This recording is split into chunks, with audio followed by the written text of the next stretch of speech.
Hi United fans, strap yourselves in and stay locked right here, because what we're about to dive into could genuinely shape the direction of Manchester United for years to come. Make no mistake, this is huge. Contracts, potential blockbuster signings, big-name futures, and the hottest managerial debate around Old Trafford are all bubbling at once.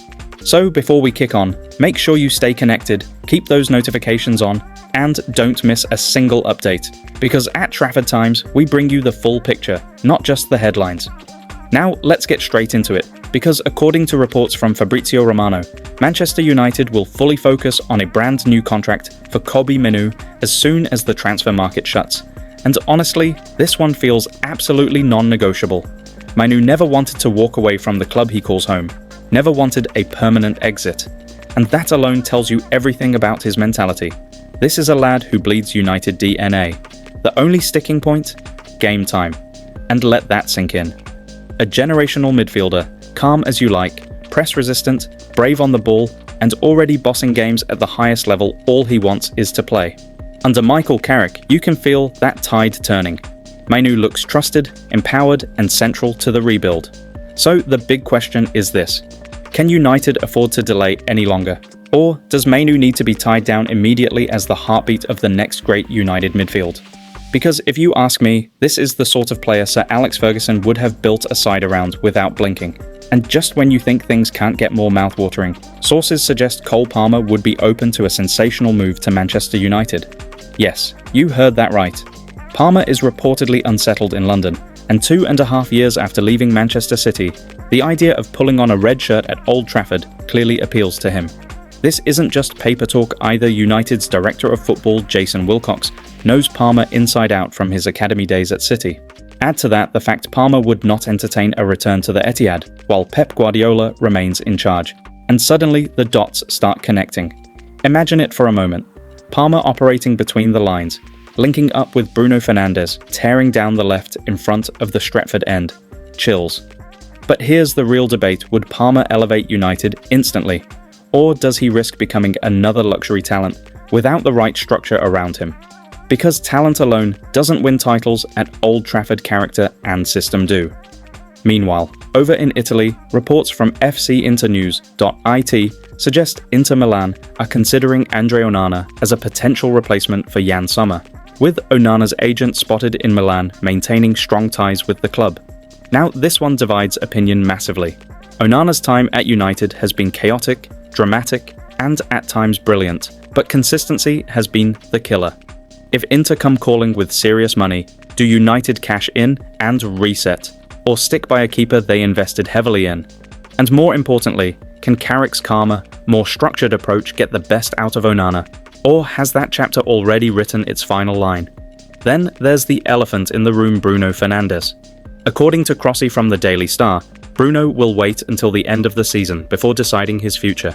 He's been impressed by Carrick's impact, impressed by the freedom, the bravery, the sharper movement, but he wants clarity. The next contract will be his last mega deal, and he knows this is the moment to cash in. United, meanwhile, are desperate not to lose their talisman. And honestly, who could blame them?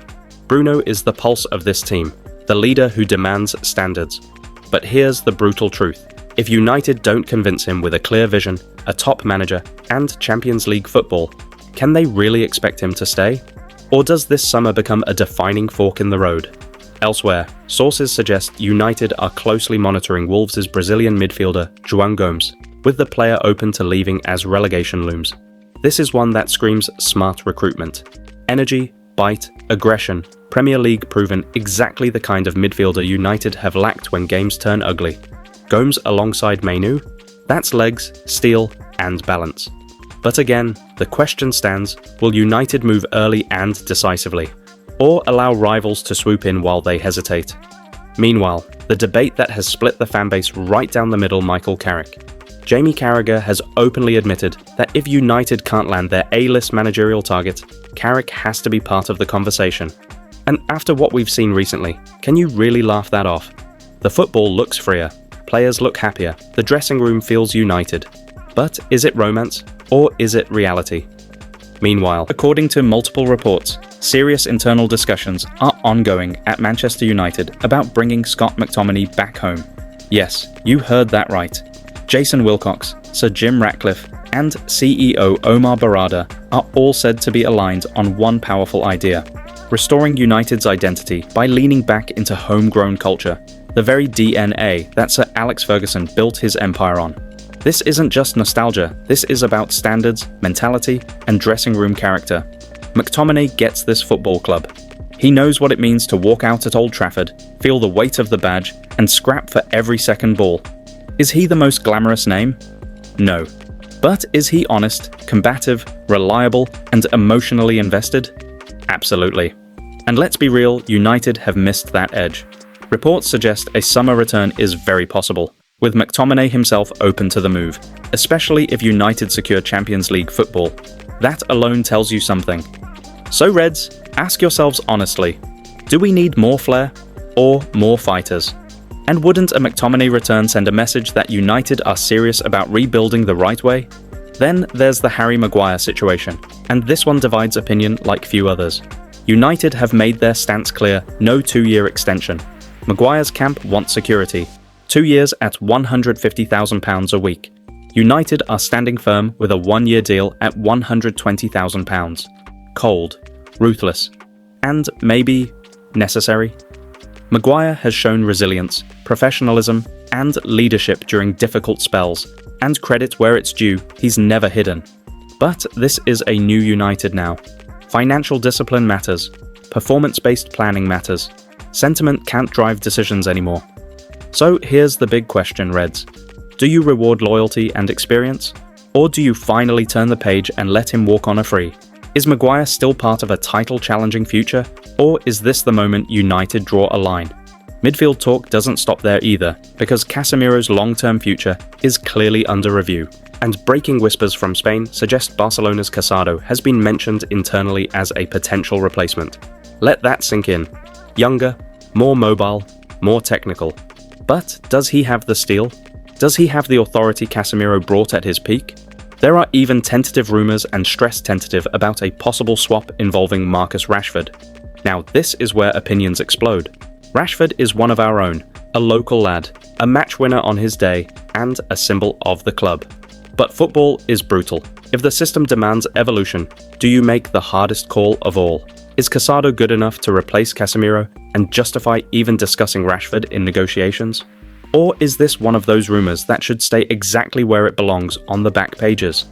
Up front, things are quietly bubbling too. Juventus are back sniffing around Joshua Zirkzee, a player who's yet to truly feature under Michael Carrick. With Juve frustrated in their pursuit of Youssef En-Nesyri, talks with United have reportedly resumed.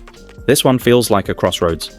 Zirkzee has talent, no doubt, but if opportunities aren't coming, should United cash in while there's interest? Or is patience required in a system that might yet suit him? Because let's be honest, United can't afford passengers anymore. Every squad place has to earn its keep. In other hand, a quick but important one. Manuel Ugarte.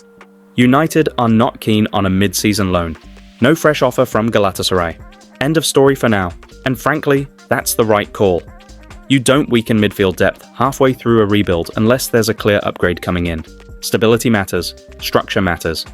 So, Reds, over to you. Would you welcome McTominay back as a symbol of United's rebirth? Keep Maguire or let him go? Is Casado really the answer, and should Rashford ever be part of a swap discussion? And what about Zirkzee patience or profit? Drop your thoughts, argue it out properly, and let's talk football the way it's meant to be talked. This is Manchester United. Big decisions, big opinions, and a future that's still very much up for grabs. In other previous news, according to @SportsPeto, Manchester United officials have internally discussed the idea of bringing Mason Greenwood back to the club. And yes, that alone has sent shockwaves across the fanbase. Unbelievable, but true. When United sold Greenwood to Marseille in the summer of 2024, they quietly included a buyback clause, a detail that suddenly feels very relevant. Let that sink in. This isn't just social media noise, this is a real, documented contractual option that exists. And the fact it's even being discussed behind closed doors raises huge questions. Is this about footballing ability alone? Is it about market value, squad depth, or long-term planning? Or is this a sign of a club still wrestling with its identity and values? United fans, where do you stand on this?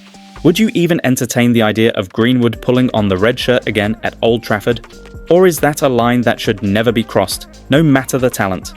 Because make no mistake, this debate is not going away anytime soon. Meanwhile, reports suggest Manchester United remain firmly in the race to sign Ruben Neves in the final days of the January transfer window. According to the latest whispers, personal terms are already agreed on the player's side, and now the real graft begins intense club-to-club talks with Al Hilal, who must decide whether they're willing to let their midfield general walk mid-season. This one feels like proper Premier League business. Neves is the kind of player England football fans appreciate: leadership, grit, a wand of a right foot, and that ability to dictate tempo when the game gets scrappy. With midfield changes looming, Bruno Fernandes' future constantly speculated on, and Casemiro expected to depart in the summer, is Neves the steady, no-nonsense operator United desperately need? Or is this another short-term fix when fans are crying out for a long-term rebuild? Reds, be honest, would Neves elevate this midfield right now? Or is the club chasing yesterday's solution? Looking ahead, at Rich Fay reports that Manchester United are expected to target a left winger in the summer, after failing to land Antoine Semenyo in January, with Yan Diomande still firmly on the club's radar. That tells you everything about United's planning. This isn't panic buying, this is profiling. Pace, directness, someone who can hug the touchline, take on their man, and light up the Stretford end. England football fans love a proper winger, don't they? Someone who gets bums off seats, forces full-backs onto the back foot, and gives Old Trafford that buzz again. The big question is, will United finally get this right? Or are we heading for another drawn-out saga that drags all summer? And crucially, who should be that winger? Now, let's talk about the heartbeat of it all. Michael Carrick. After that dramatic, gutsy 3-2 win over Arsenal, the noise has been deafening, and rightly so. United legends have been front and centre across every major outlet, and their words carry serious weight. Wayne Rooney, speaking to the BBC, didn't dodge the moment. He made it clear, Carrick has a golden opportunity. What we've seen over the last 2 weeks, structure, freedom, bravery, suggests a manager who knows this football club inside out. Rooney even hinted that if this form continues, the pressure on the board will be immense.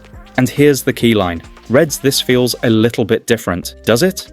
Or are we once again letting emotion creep in after a purple patch? Then came Rio Ferdinand. And honestly, he said what so many United fans have been shouting from the rooftops. Passionate, defiant, proper Manchester United energy. He spoke about Carrick rolling up in that long trench coat, setting a structure that suits the players, making United hard to beat, and then casually going and taking 6 points from Man City and Arsenal. Let that sink in. And yet, people are still saying Carrick shouldn't even be considered. Rio called it what it is: disrespect. And he's right to ask, on what grounds? If results, performances, and authority don't count, then what does? Reds, do you feel that same fire? Or do you think sentiment is clouding judgment again? On the other side of the debate, Gary Neville, speaking to Sky, brought the cold, hard realism. He loved what he's seen: intensity, familiarity, and proper United football. Meanwhile, Manchester United have just beaten Manchester City in the derby, and then gone to the Emirates and handed Arsenal their first home defeat of the season. 6 points, 2 giants, 1 interim manager. Unbelievable, but true. Michael Carrick, thrown into the dugout with barely any time to breathe, has delivered back-to-back statement wins that nobody, and Gary Neville admitted it himself, saw coming. Neville said he didn't expect points, didn't expect performances, didn't expect levels. And yet here we are, United climbing back into the top 4 conversation on 38 points, suddenly looking like a side with belief, bravery, and that old United swagger we've been crying out for. According to Sky, it's been a remarkable turnaround, and the biggest question echoing around England right now is simple but massive. How has Carrick managed to inject this intensity, clarity, and freedom in such a short space of time? Under Carrick, United aren't playing scared. They're not hiding. They're pressing with purpose, moving the ball quicker, trusting technical players, and crucially playing like they actually want to win big games. Roy Keane noticed it, Neville noticed it, fans noticed it. This team went to the Emirates and came to win. That's not luck, that's mentality. And when you see players expressing themselves, fullbacks overlapping with confidence, midfielders demanding the ball, and attackers playing on the front foot, you have to ask, is this just a new manager bounce? Or is Carrick genuinely unlocking something deeper? But here's where it gets spicy. The debate is raging. Half the football world is saying, give him the job now. The other half are saying, hold your horses, it's far too early. And honestly, both sides have a point. Yes, Carrick has delivered in the biggest fixtures. Yes, he understands the United DNA. Yes, the dressing room clearly trusts him. But Manchester United is not a club you experiment with lightly.